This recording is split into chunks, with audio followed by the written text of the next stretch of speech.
Welcome to Dweller of the Dark. We are wicked wizards demanding the resurrection of the yellowed and blackened bones of forgotten masters of horror, science fiction, fantasy, and beyond. Subscribe, comment, like, or I'll send the vampire Helen to rip your heart out. Writers, poets, songwriters, reach out to us if you want to be part of our growing pile of bones. Writing, ghostwriting services on Upwork and Fiverr. We've had a 98% successful completion rate for projects. Contact links below. Children of horror, legion of ghouls. The season of Halloween has arrived. Each night, we will present a tale, song, or poem in the ghoulish spirit of the season. For day 20, we proudly present The Cats of Belle Rouge by Jeffrey LeBlanc. Devilishly devoted to horror and Halloween, may your souls always be.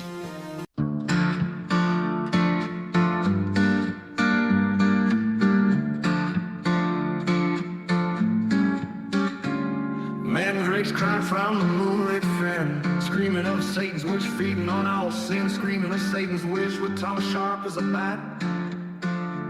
Scrambling mandrakes tried to run, imagine that, but each who fell in their flee, no knees, fatter than hogs they became, the witch's delicacy. White witch hour, cauldron again, conjuring spider potion to hide her sins, emerald vaporizes from her infernal vat.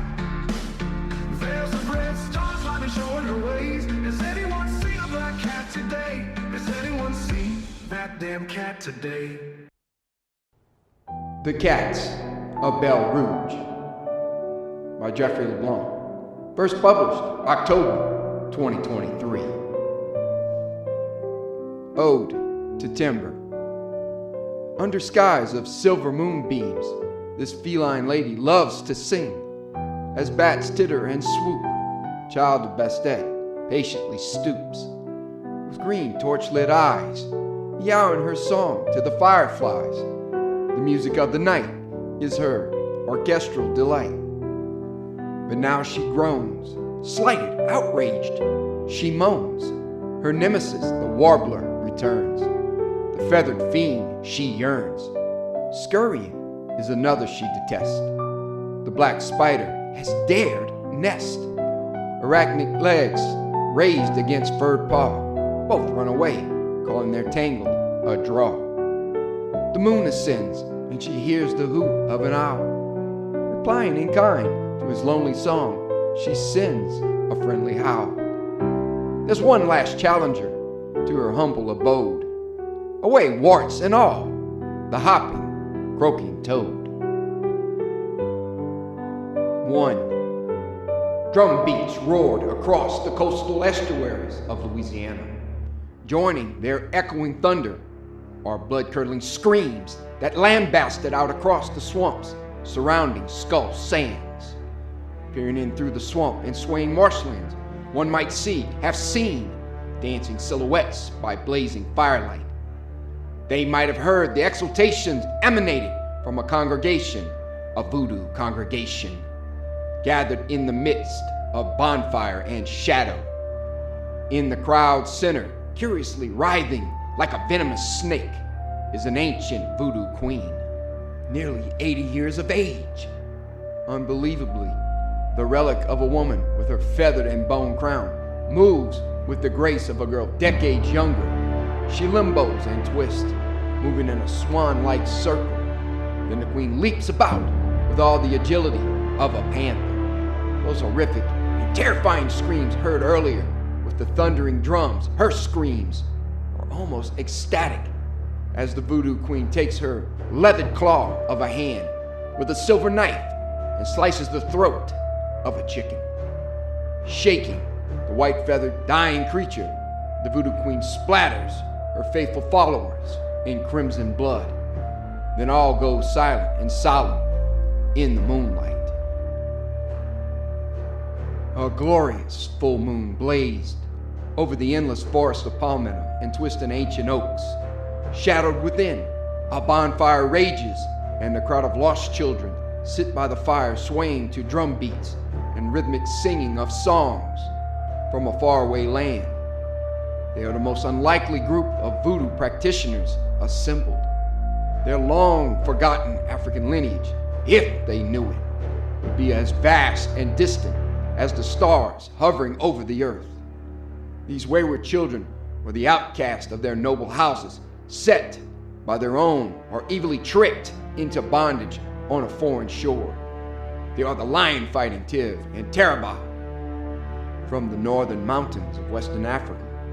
They are the huddled, fearless, fiery-tempered Nupe toward the country's east. The dancing and singing lovers of life, the Igbo, chorusing how they endure under their spiritual mother, the moon.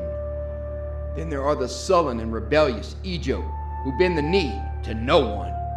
If only these wayward sons and daughters could have seen a glimpse into who they were, how much of their furious anger and outrage might have been quenched in the cooling waters of knowledge. But enough of the never will be.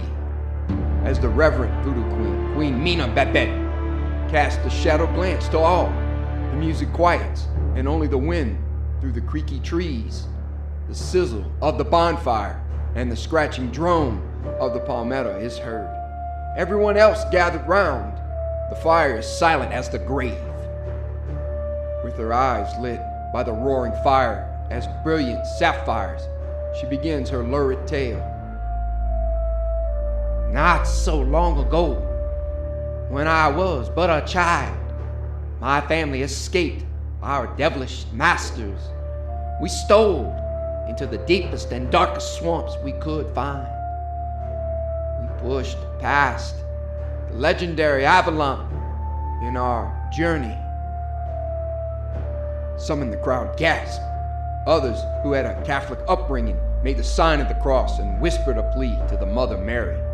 Avalon Island and the dark demons that were rumored to reside there brought many to shivers just by a mention of the name of that dark, ominous land. Queen Babette raised her head slightly and turned to look at each of the shadowed faces lit by the orange flames. Yes, I see your fear. And to answer the question on all your minds, yes, Avalon Island is a hell on earth, filled with things that are akin to demons, but far, far worse. However, if you make it past those water vipers, the hordes of bats, and the leeches, and you survive, for many of my kin were indeed taken by the espoused slithering monstrosities there, a heaven would have been awaiting you. Well, Belle Rouge once was a heaven of pristine waters, swaying emerald willows, and more crawfish and fish than anyone can eat in a lifetime. But that was so long ago. Eons, it seems to me now. For it is no longer a paradise, but an accursed land that no human dare set foot on. She stayed quiet for a while. Her congregation respected her time of silence and reflection on the past. It was known by all that voodoo practitioners in their macabre dark arts will often warn of the dead town of Belle Rouge. But Queen Babette had a different warning about the dreaded and dangerous island, for her story was far different than any of the other conjurers professing prophetic warnings.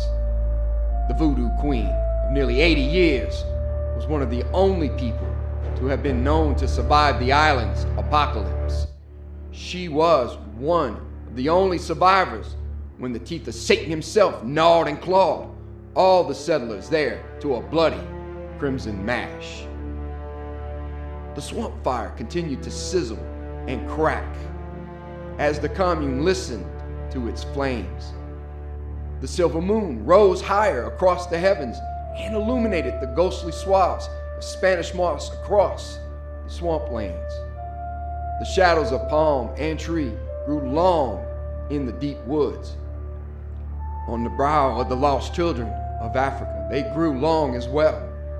as it seemed the night might be ending and everyone would scurry away back to their homes for the night. The feared voodoo queen began her tale again. As her leathered hands animated above smoke and flame, between the sway of moss and palmetto, she whispered solemnly, "No one goes on the island of Belle Rouge and expects to live. Falling onto the island shores, even by happenstance or accident, guarantees you a certain death by them." Queen Babette, who are the them you speak of? A confused boy with ebony eyes and the skin of deepest bronze asked. He could be no older than 15, with his scarecrow-like frame and kind face. He stared with his mouth closed and eyes wide on the ageless, ancient voodoo queen. "I have warned you all before to stay away from Black Bayou. I have said Avalon Island is a hell on earth if you are foolish enough to paddle onto its demoniac shores." She took a long, tired, haggard breath. The breath sounded as leathered and coarse as her hands. "To my devout believers, the deadly inhabitants lying in wait for those wayward fools venturing the forbidden swamps of Avalon, hail to the demons stalking and hiding on Belle Rouge. Yes, I say there are worse things than giant leeches and vampires. Ghastly Avalon, home to alligator, cottonmouths, and maybe a succubus or two, hold no comparison to those creatures. Belle Rouge, which lies south beyond the silted waters of the Atchafalaya River, and its native creatures have never terrified me as those four-legged devils pouring across the marsh and swamplands. Those hideous immortal things in their glimmering green eyes, always searching for flesh and blood. It's the cats of Belle Rouge. They make this old heart still skip a beat. Her eyes widened as she put a clawed hand to her languished, pale face. Then she lowered her head and let tears fall, to the shock of all at the fireside vigil. She shook her head and screamed out. Devils they were, nightmarish, stalking demons they still are. I still can see what they did to my daddy and mama. I cursed them and all theirs, still smelling the coppery pools of rent flesh and pools of blood from what was left of my little brother. Yes, I cursed them to hell and beyond for what those heartless monsters did to Ethan. He was a thing of joy and innocence. I begged them to take me, not him. The cats should have spared him that was so pure of heart. The woman again paused and wiped her mournful eyes. It had been a half a century since she'd lost her beloved family, but the scars from the cats had never healed. The ancient lady, voodoo queen Nina Babette, with wrinkled skin like scorched parchment, pointed with a shaky claw to the gathered crowd by her roaring fire. Belle Rouge is now a ghost town because of the cats. It sits east of the Devil of Black Bayou's Isle of the undead, Avalon. That's right, I say Anton Valtaire's name tonight, but only once as point of reference, for his island never bled like Belle Rouge. It was a town whose very earth still bleeds from the death there. The queen took a deep sigh and pointed to the south of their bonfire. Once, it had been the pearl of the Louisiana coast and a beacon of prosperity. Now it's a burnt-down husk of shacks and rusted heaps of metal. It's a phantom town haunted by wraiths that glide in its shadows. A town destroyed by avarice, vanity, and unspeakable acts. Belle Rouge is a dead town by its own unfortunate hand. A squat boy of 20, with a pumpkin-sized smile, named Simon LaRue, wiped his damp upper lip. With a rag from his back pocket, he wiped the growing cold sweat on his flame-illuminated brow as he asked, "Well, what happened to Belle Rouge? Was it the wall? All the British?" "No group of men wiped out that town," Queen Babette crowed and cackled. All of her congregation jumped at her cawing voice. The mummified relic of black magic, Queen Babette shifted on a log she was perched and continued. "Where once flourished the population, there are only cats I mentioned. Only the stalking, bestial cats inhabit the island, scrambling up the cypress, pawing in the blackjack, and preying on anything that moves within their hellish gaze. No alligator swims onto Belle Rouge's banks for fear of being gnashed to death. No snake slithers within the reeds of the shoreline, terrified of those venomous claws. No bats dare titter and dart in its cypress forest. All beasts, predator and prey, are afraid of the cats of Belle Rouge. They are not of this earth. They do not belong in our place of existence. Yet, since before the rise of the pyramids of Egypt, before the first stone was placed to create the Sphinx, they were already rulers of the land."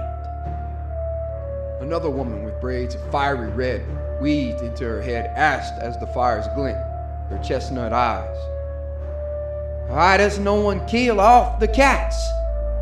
How come no one destroys all of this horde?" Scowling, annoyed that her words weren't heeded, Queen Babette replied with a dismissive hand and frown. "As decreed by the darkest of sorceresses, Morgan Le Fay, sitting before the winter bonfires of Belle Rouge one late autumn night. A monstrous, haggard thing, mind you. She held a cat in its talons, watching the descendant of Bastet Purr, and then speak to the amazement of the townsfolk. The deadly witch who had defeated the noble King Arthur and crumbled his kingdom of Camelot, hissed, 'No one, under penalty of a fate worse than death, may kill a cat on the island of Belle Rouge.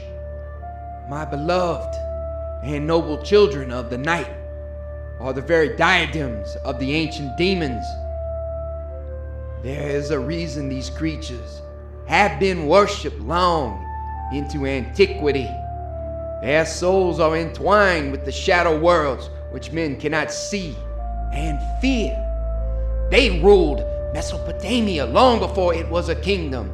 They instructed ancient Egypt in the building of the Valley of the Kings and the pyramids. They were alive and worshipped in forgotten Atlantis and Hyperborea. These cats of Belle Rouge, the ones your people let be tortured, killed, and desecrated, are my coven and all the ancient sorceries' lifeblood.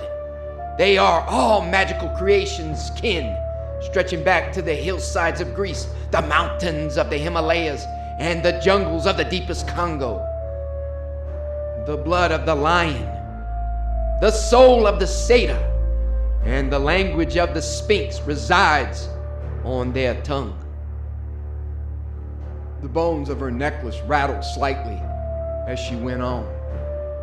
Ageless, infinite, wizened, and eternal, they still endure with their glistening eyes always aware. Across strange eons, at the birth of the sun and dawn of the universe, they have watched and listened. The ancient Greek satyrs, the lamiae, and the Sphinx are mere children to the ancient knowledge the cats of Belle Rouge have secreted and forgotten. Queen Babette let her words settle, and she closed her eyes a moment, remembering the face of the hag Morgan Le Fay. It wasn't long before someone made a jest to interrupt her memory from so long ago. But I've seen them chase their tails for hours like a lost fool. An older African man lamented, causing the crowd to laugh. It was a needed moment of levity, after the dark witch's lurid tale. Glaring her eyes like vaporous red flames at the jest. Those are not the descendants of the ancient cats of Belle Rouge. Queen Babette growled, silencing the laughs and chuckles. In Belle Rouge, before Morgan Le Fay left her flame decree of warning on the very souls of all Belle Rouge, the town had already broken its word. The witch knew that the town was doomed. The cats had told her all and sealed Belle Rouge's fate. If I had come forth and spoke the truth, maybe we could have saved Belle Rouge. I could have saved my little Ethan. Wiping back a tear, Queen Babette put her hands together in prayer. If anyone had said, "Can we have mercy, Mademoiselle?"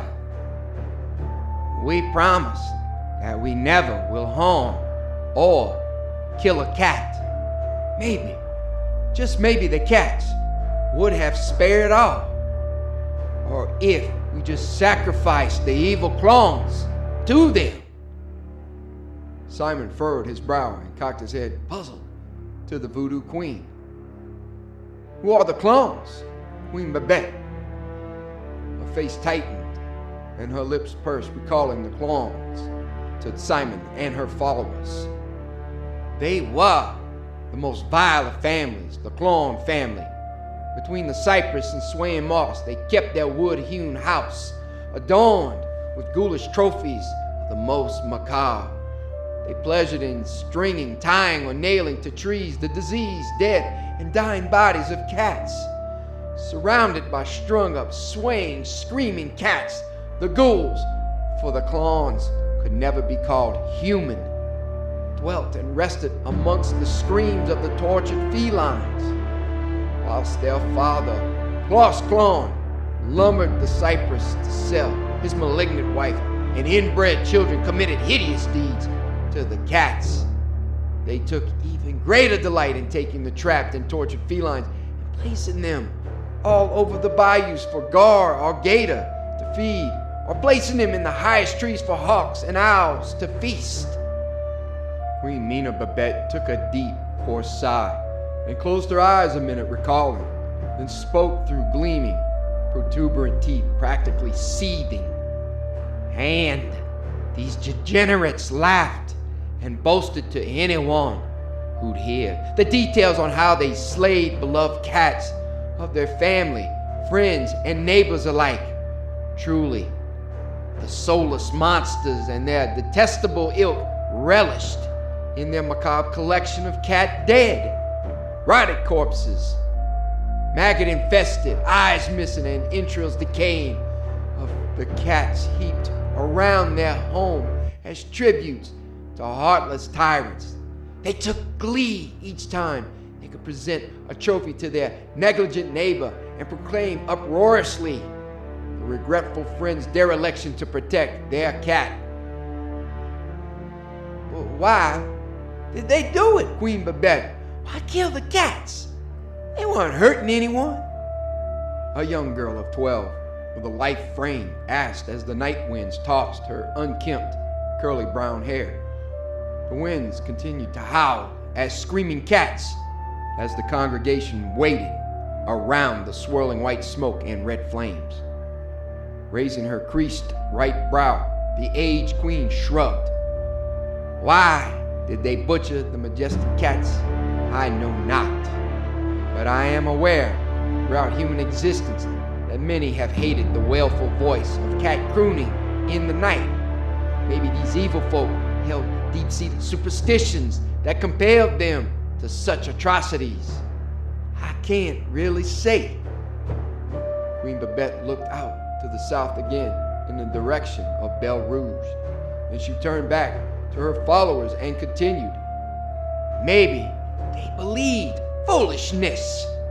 Maybe the fools believe it an ill omen if cats should run amok, especially around twilight.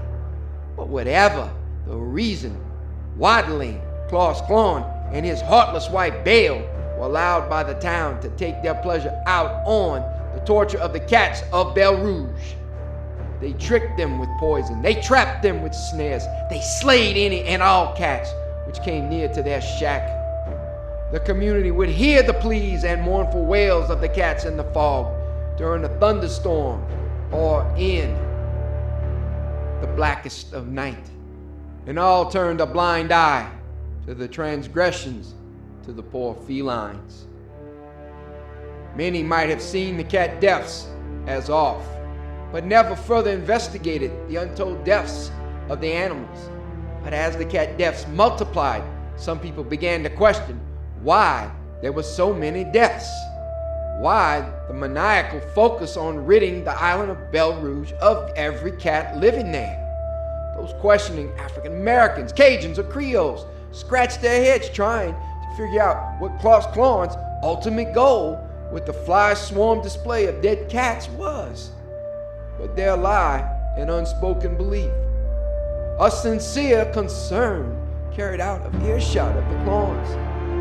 The concern was this: if the Klons were willing to go to such lengths of mutilation and desecration of a poor, innocent cat, what would stop them from doing the same thing to an innocent child?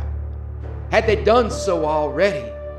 There had been several disappearances of children and even adults over the last years. All had been attributed to mishaps and alligators. But now the possibility the bodies might lay in the macabre pile of growing cats in and around the Klon land was on everyone's mind. Whether it was from their despicable behavior or because of it, the Klons started to resemble more and more graveyard ghouls. Their once rounded and plump faces stretched back as wet leather in the sun. Their teeth, bared back, animalistic, became more protuberant. And when seen in the moonlight, for that was the only time in the latter years you saw a Klon outdoors, the teeth gleamed luminescent in the moonlight.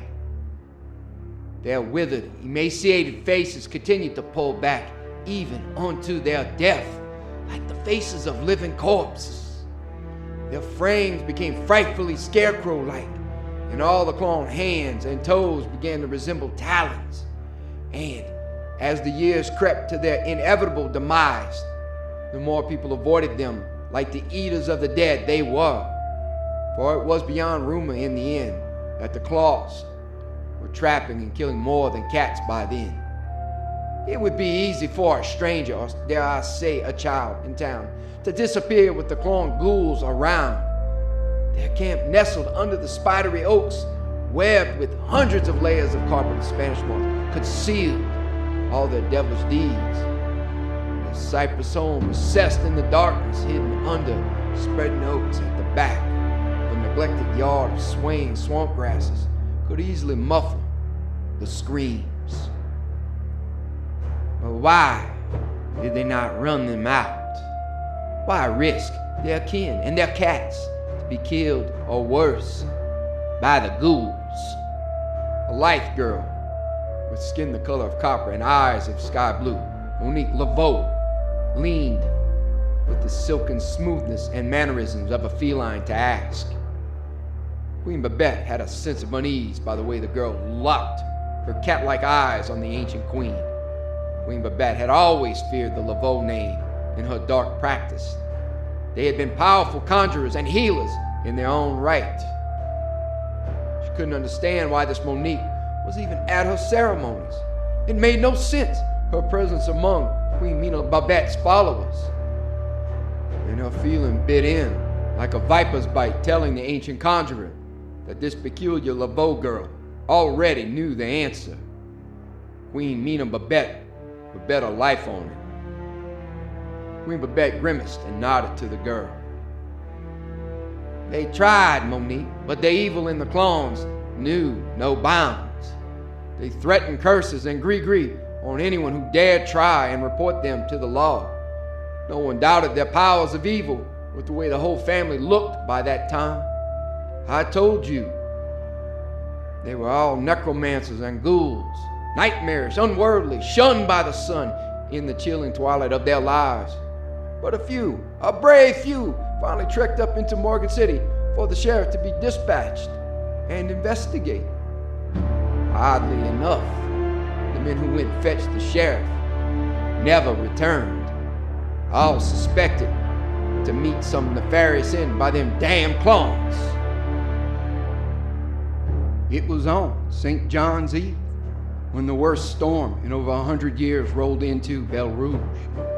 Purplish arcs of lightning lit the sky ablaze in blinding light. Anything that hadn't gotten 6 or more feet off the ground drowned in the murky, flooded water. Hurricane winds tore roofs and downed trees. Roaring thunder deafened ears as it cracked across the flooded lands of the island of Belle Rouge. As the stinging rains crashed on the tin roofs of the homes, a small pirogue washed in from Black Bayou, the small boat carrying the strangest of passengers. The passenger was an elderly, hunched-over woman with gnarled hands and hunched body like something out of a fairy tale dream or a grim nightmare. She was, by all accounts, a lecherous soul with her sparkling green eyes, cat's eyes. She claimed heritage as a secretive conjurer from an ancient foreign land. Some who made it from Belle Rouge for its penultimate cataclysm swore the hag spoke in a Scottish dialect. Others would attest that the bogle was Irish ancestry from the forest deep within the old country. But many more believed wholeheartedly that her lineage was from those most haunted of English lands, home to the Fane, the Fawn, the Hellhound, and the Satyrs, the mystic Moors. But all agree her tongue was not French. The Belle Rouge men pulled a boat in and carried the ancient one out of the silted water and pelting rain. They helped her ashore, and the family, the Melançon family, gave her dry clothes, a warm fire, spiced meats, and lodging. How she came to Louisiana and remote Belle Rouge to this day is a mystery. There's no way she paddled the Atlantic in so small a craft in the swell and storms. The reason she left her mysterious isle was another mystery. Folks speculated, and still do, as to the why. The hag gave many reasons, and none at all in her replies. She claimed initially she was a runaway escaping from being sacrificed by the Druids. Other times she mentioned as she burned the knits off her blackened metallic woven garb to be the sorceress for an ancient race of Celts. But the more intriguing tale she whispered by shadowed firelight came as she dined with the Melançon family. As the crawfish were spread and the steam whisked around the woman with wrinkled leathered skin and eyes the color of emeralds, she said what no one expected when asked. It might have been Titus Melançon that posed the question to the odd woman with silvery ghostly hair. Mademoiselle, I know you have had a harrowing journey.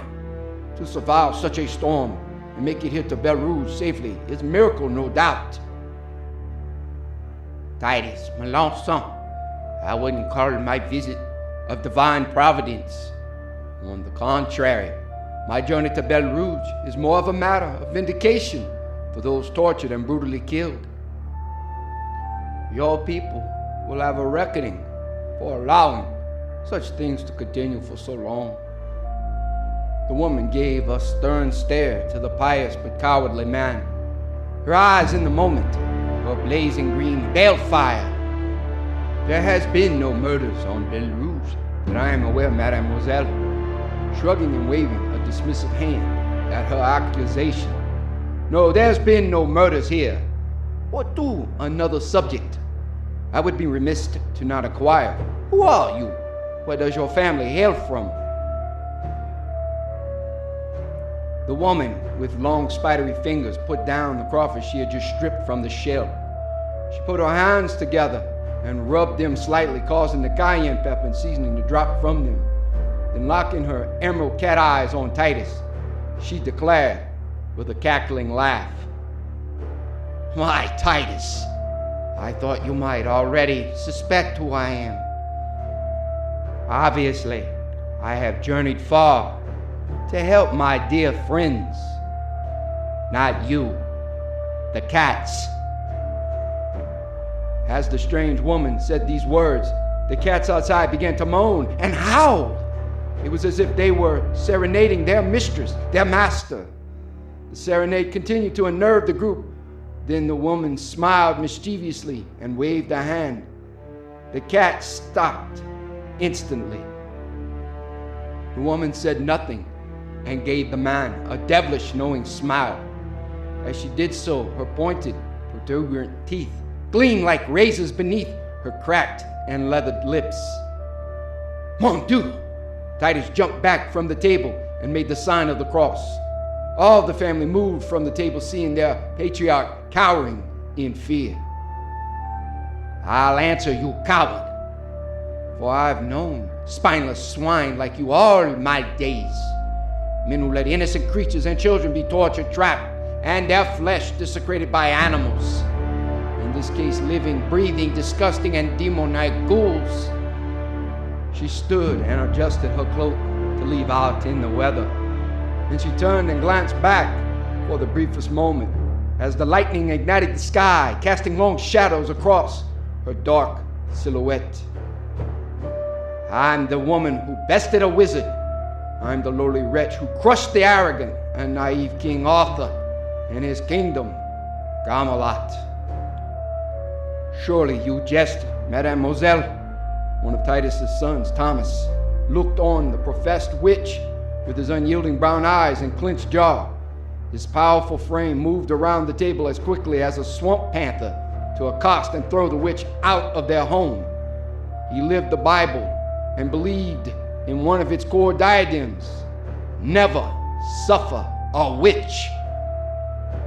The whole crowd that Queen Babette had been speaking to by the swamp firelight laughed.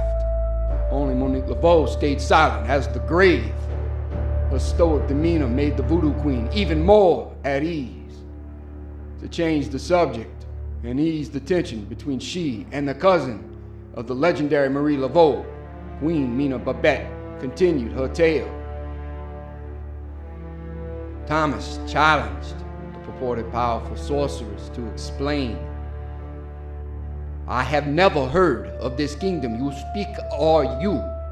Why should my family believe anything you say? For all I know, you fed and trained these cats to act this way and do your bidding. That could be so, Thomas Melançon. Yes, I know your name and the names of everyone who turned their backs on the horrendous torture and murder of my friends and familiars. She bristled at the word familiar. She corrected herself as she pointed a crooked talon of an index finger at everyone in the room. No, none of that is accurate. They are more than friends and familiars to my sorcery brethren. We serve them always. For the cats that reside on Belle Rouge are older than the oldest of my kind. You were tested by these ancient gods and found miserably inept. The youngest daughter of Titus, Alice, looked up with her blue eyes as she brushed back her chestnut hair to speak. I read a book somewhere, Daddy, and everyone. King Arthur was a heroic king that pulled a sword out of a stone. He built a round table. I burnt it when I killed off his knights and crushed his kingdom. The woman croaked, interrupting Alice's response. Her words carried like a proverbial toad. Alice disagreed with the strange woman who had returned to the dinner table and sat. But it was his wicked sister that defeated King Arthur and his knights of the Round Table hundreds of years ago. Her name was Morgan Le Fay, half-sister to King Arthur, the woman who bewitched and entombed the wizard Merlin. Alice scoffed at the old hag's words. Titus shook his head, as did everyone in skepticism. The woman was indeed touched in the head to claim being hundreds of years old. But was she? None of what she said could be proven. Most likely, the woman was a lost lunatic. it would make total sense why she was paddling in the middle of a hurricane on one of the most haunted and dangerous bayous in all of Louisiana. She was touched in the head, or had to be, insane. However, there was the question of her abilities with cats. It was her affection, her loyalty, and her perceived dominion over the cats that had the whole community whispering away. Many of the more superstitious on Belle Rouge, after a few weeks watching the woman's uncanny abilities, started to believe she just might be Morgan Le Fay, and what power she must have wielded in her youth to crush the famed Camelot and its famous king. Morgan had said on her first day on Belle Rouge, "I was summoned to help the town of Belle Rouge. The cats asked me to weigh in before they lent their punishment upon all of you. They prayed and pleaded to talk sense into this cowardly community. Therefore I have come not to rid you of the ghouls, but to plead with you to fall on your knees and beg these ancient feline deities, sons and daughters of Bastet, for forgiveness. Do you understand what I'm saying?" Titus and the family, not wanting to get the elderly woman upset, agreed with her terms. However, they did not or could not believe her extraordinary tale. There was no chance she was hundreds of years old, was there? How could she even think to get the town to believe a roaming derelict who landed on Belle Rouge was the legendary sorceress of acclaimed, legendary fame? But in the weeks to follow, all the skepticism and scoffing would gradually start to change, and many would go on to recant their doubts by her signs and wonders. Morgan was a gifted dark mistress unlike anyone the town had ever seen. She would hold seances and spectral visitations. Real ghosts would appear. If Morgan Le Fay read tarot cards or had direct prophecy readings for silver coin, she was always accurate in her readings. When the dark ancient was bored, she would sell homemade charms and trinkets to the masses. Everyone that bought one screamed in amazement that they had worked. But her control of nature and of the animals on Belle Rouge brought the most accolades and astonishment. Storms would cease if she merely raised a finger. The sun would set if she whispered a word from her incantations. A sick person or animal responded immediately to her silent prayers to whatever god she served. As she walked to the darkest parts of the island, many followed and prayed to her now. Morgan, despite the throngs of skeptics on Belle Rouge, starting to make people believe she might be all she claimed to be. Only time would tell if the crippled hag with the power of prophecy, the elements, and so much more, deserved to be the latest religion or deity on Belle Rouge. 3. Queen Babette looked up to the moon and cocked her head. She gave a wan smile. "I know you are wondering, when did all that trouble happen? I tell you, I try every day to forget the day when the cats reminded humanity why we instinctually fear the darkness." The old voodoo queen wiped cold sweat off her brow. She took a deep sigh and let the air out slowly over the dancing flames of the bonfire, then began again. It started with the swarms of flies across the whole island of Belle Rouge. Yes, if I'm remembering it right, that was the day things began. After the flies had caused their havoc, things calmed like they do just before a bad storm. Anyway, a week, maybe a month later, people started asking about the clones. Overnight, they seemed to no longer be around. No more cats were seen hanging in the cypress and willows either. Days had passed, and there had been no sign of the clones, no gardening, no boats in water, no traps set. Now, it wasn't strange at first because they had stopped being day creatures. Nobody saw them during the daylight, so no one gave a damn. And when the next hurricane erupted across Belle Rouge, tearing their house to bits, no one still cared. Most, in fact, rejoiced that the clones finally left with their devilish ways to lands unknown. Or so we thought. It was Titus who picked up on the early changes. I remember seeing Titus Melanson as he rubbed his chin and grimaced. He made a profound observation. They wouldn't have left their boats behind. I find it odd Klaus Klorn will leave his gun and traps too. Skeeter Tebow added in. Best part, for weeks, other than the flies, there haven't been any more cats killed. Wasn't that right after Morgan Le Fay, crazy cat lady, said no more cats were to be killed? You are correct, Skeeter.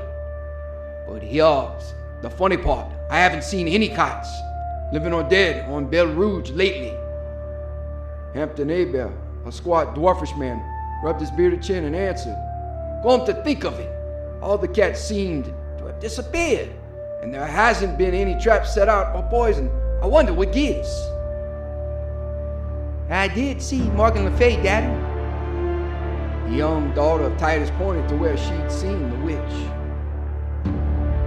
Alice nodded and directed her father to the sandy beach on the western side of Belle Rouge.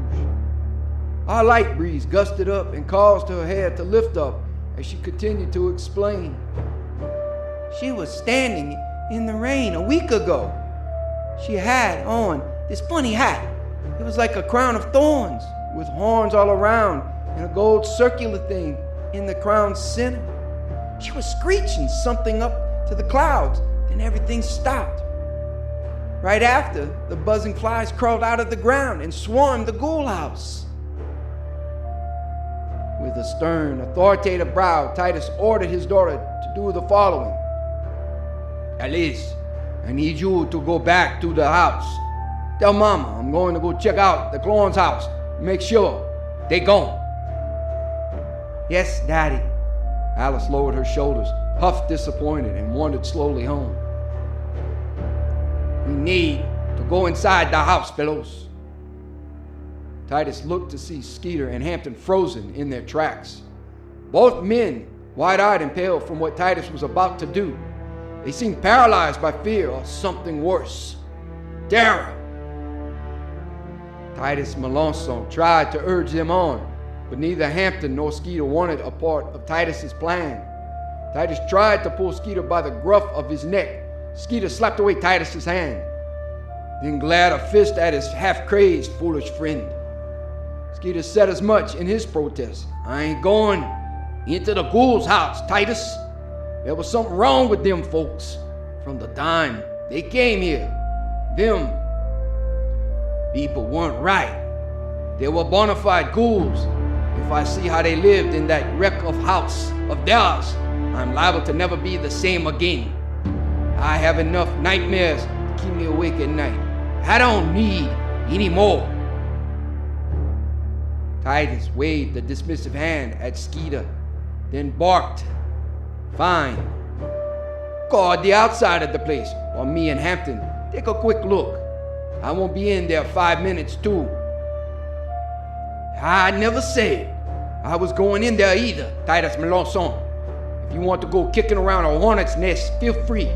But leave me out of climbing into a house, most likely filled up with dead, rotting bodies or worse. Those ghouls might still be lurking around, and we just haven't seen them. Hampton interrupted angrily and pointed at the collapsed house of the notorious clones. I tell you what we are going to do. It's in the best interest of all of us to make sure once and for all the clones are gone, lost, dead, or not in that house.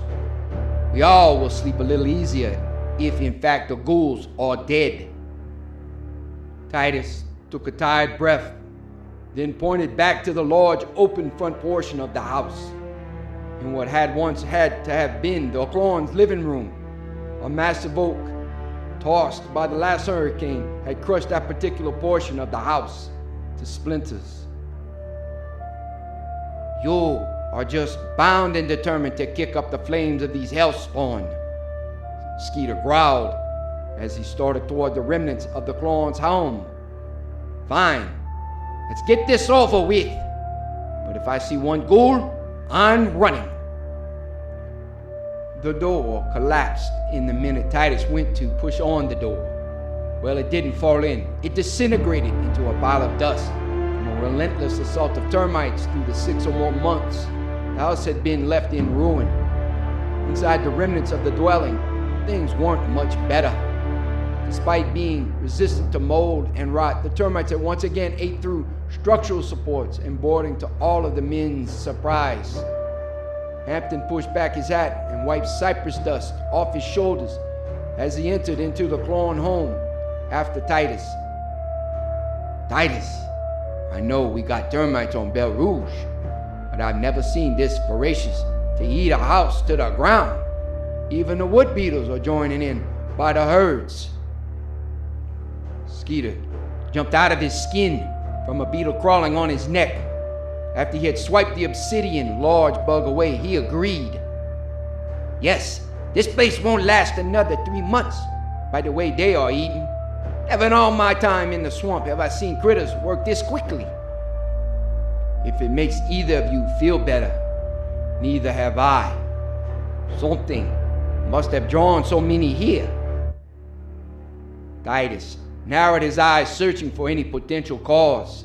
Then shrugging, he walked into the left of the overrun building and made a turn by a set of collapsing stairs.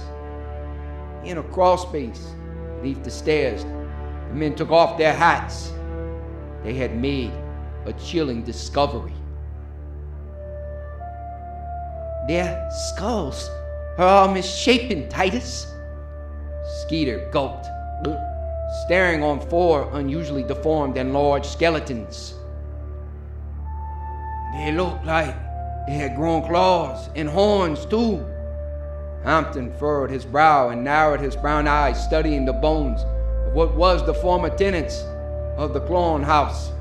He murmured solemnly with a half-lowered head, I know we called them ghouls as a joke because of their odd hours and the stuff they did.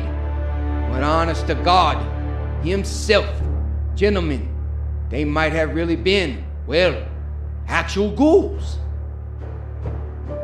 I'd agree that something weird caused all those changes to the bones. Maybe it was inbreeding. I wouldn't put anything past Klaus Clone. That man, while alive, was pure evil. See, he has the horns to prove it. Titus pointed and tried to ease Hampton and Skeeter's growing dread of what they had found with his jest. The other 2 men smiled a moment and then frowned as something else, something macabre and grisly, caught their eyes. Behind the bodies, in what seemed like an elaborate root cellar, but looked more like an intricately dug and fortified labyrinth, the men peered, trying to let their eyes adjust to the dark. After a moment, they saw what the walls of the cellar were. Mon Dieu, mon amis, they were ghouls! Skeeter exclaimed and recoiled back, for in the areas where something had done from above, revealing small patches of light, all the men realized that the walls were corpses used as brick. There were desiccated bodies of cats. There were mummified bodies of alligators and all manner of dead swamp creature. But the most hideous block of them all were countless human ones. All manner of human body in various forms of decomposition riddled the labyrinth walls. I don't know about you gentlemen, but I've seen enough. Titus made haste with his friends and scrambled out of the crypt of the clones. For never again would anyone ever call the place a home for the living. Titus gathered everyone he could find for a meeting. Something had to be done about all the bodies stacked in the house. He felt it was unnatural to just leave them as wall material. The bones and all needed a proper Christian burial, even if many of the deceased or murdered had not been Christians. We have to pull them out of that evil house. We need to do our best to figure who they were, but above all else, we need to give their bodies a proper burial so their souls can rest. the mayor of the town, Charles Bordelon, waddled up, rubbing his double chin briskly. He added, "Yes, it's the right thing to do. It's the godly thing to do." He lowered his head slightly and locked his whitish blue eyes on everyone who had assembled one by one before admonishing and identifying a major problem. "But who are we going to get to volunteer for the cleanup? Which of you brave men and women wants to go crawling into that maggot and worm-riddled earth, enclosed in that tomb-like darkness, with all of them bones, all those murdered souls, and all them vengeful ghosts?" He took a sigh, then added to everyone's dread, "And let's not even get me started about all the devils and dark things such a murderous place attracts. By the way, Titus, didn't you say the clones and their kin were sprouting horn on their skulls when you found them?" "Yes, they had horns and other changes to them." The whole crowd went deathly silent. No one dared say a word after hearing about the clones having horns. To ease everyone, "It might have been inbreeding, folks. Not the supernatural stuff all of you have on your minds." "That might explain the children, Titus," Mayor Bordelon noted as he cocked his head and then pointed to the collapsing former home of clones. But Claus and Belle had changed too. They were normal looking when they arrived here years ago. They went years still looking like your average Cajun family. How do you explain their anomalies?" "I can't explain any of it, to be honest, Mayor." Titus shook his head and shrugged. "All I know for sure is they are certainly dead. They killed a lot of cats, people, and God knows what all. I want to make it right and bury everyone and everything in hallowed ground before all the death brings in something worse than the clone ghouls." "What could be worse than a ghoul, Titus Melanson?" The eerily cackling voice brought chills down Titus's spine. As she hobbled up to join the town in their meeting, Morgan Le Fay pointed a crooked talon at the once enviable Cypress house of the dead clones. Unapologetically, Titus cast a stern but worrisome glance over to the hideous hag, to the ancient crone with his head lowered and his eyes down looking at the red, leaf-covered ground. He admitted as much. "Well, if I'm guessing, Morgan Le Fay, I'd say a witch from the Dark Ages, and I'm starting really to believe you are she that crushed Camelot." The witch pushed back her cloak. She studied each of the nervous faces with her emerald eyes without blinking. She cast a sinister gaze to the young. Morgan locked her green torchlit eyes in mirth to the elderly. She moved those same reptile green eyes hypnotically toward the rest. Then finally Morgan Le Fay cackled. "These ancient storm winds are cruel, merciless, and cold, but their chill is nothing to Belle Rouge's heart, I'm told. Death is my tool. These hands are cemetery stone. Pitiful children of Bastet, you were forsaken, left alone. Cowardly town, reap of fate, worse than death, alas. What happens now? A godlike reckoning comes to pass. Devil paws scorch their prints, and feline teeth hellion scent. Oh, accursed Belle Rouge, pray for mercy and repent." A groan, like thousands of wailing cats, came from her voice. The clouds overhead blackened and sent out a fury of wind, rain, and lightning in the same instance. Everyone save Morgan Le Fay took to their homes for cover. A second wail of the unnerving and uncanny wailing erupted from the dark sorceress. Everyone put their hands to their ears to block out the deafening, deadly moan.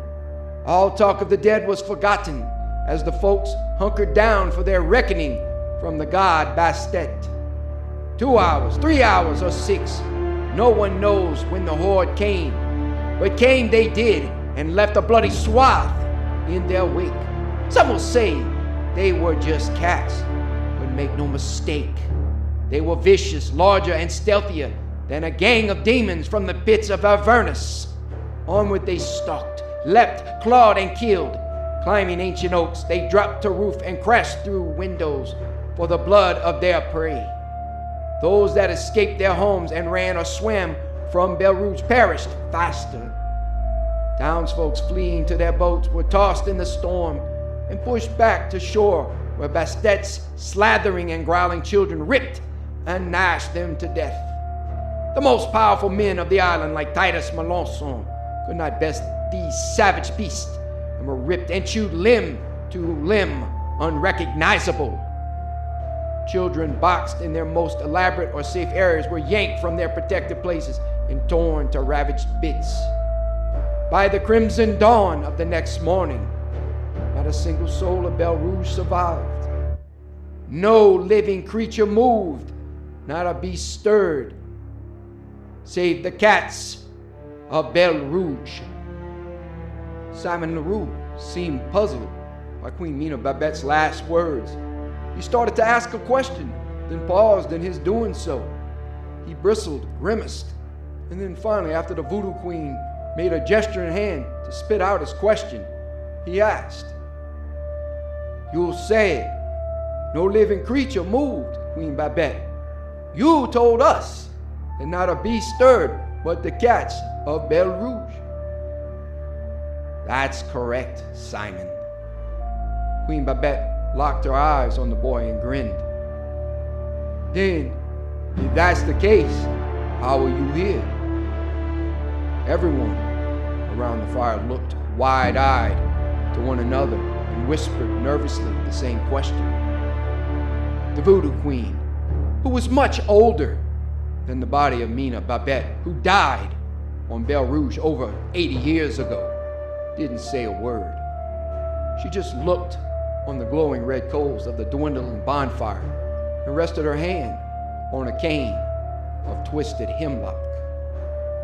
In the same moment that the ancient woman glanced reverently on the fires and her crowd of followers were tittering nervously, a black cat jumped into the sorceress's lap.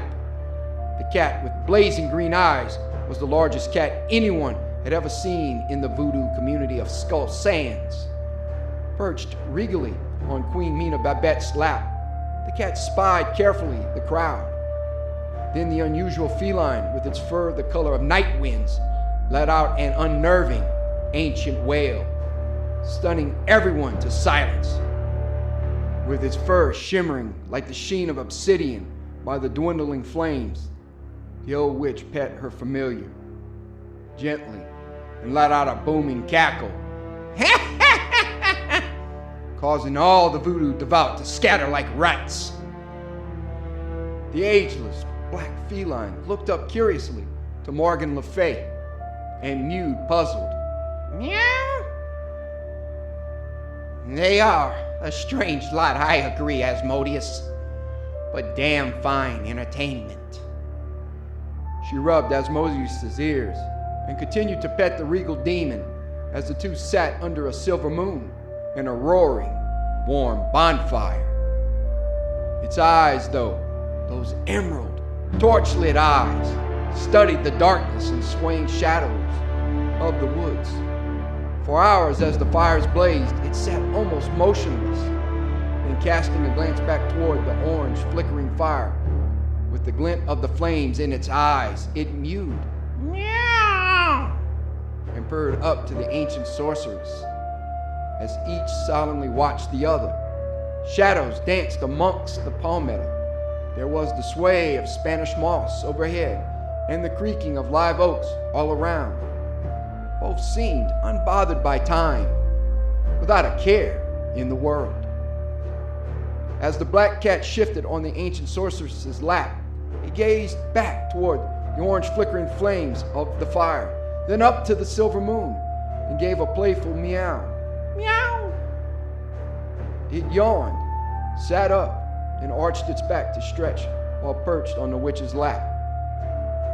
Then ancient Asmodeus lowered his head and licked his paw.